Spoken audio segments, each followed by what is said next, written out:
Sige.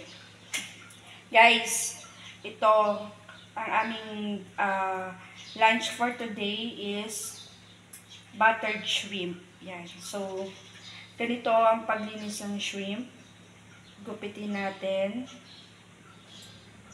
Kasi, para malinis na siyang kainin, guys. Tsaka para, alam mo yun, masarap na talaga siya. Ayan. Tapos, ito ang paglinis. Kasi, di ba guys, mostly, hindi na natin napapansin. Ito pala yung tae.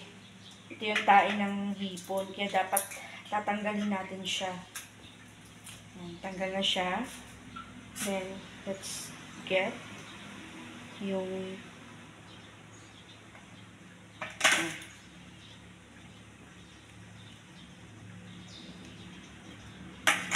yun, yung color black, tatanggalin niyo yan kasi tae siya. Yucks! Like this one. Oh my God. Yan. Tae siya kasi.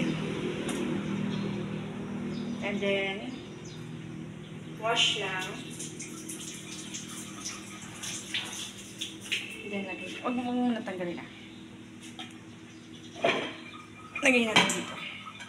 Yan. Ganyan ang proper linis ng hipon.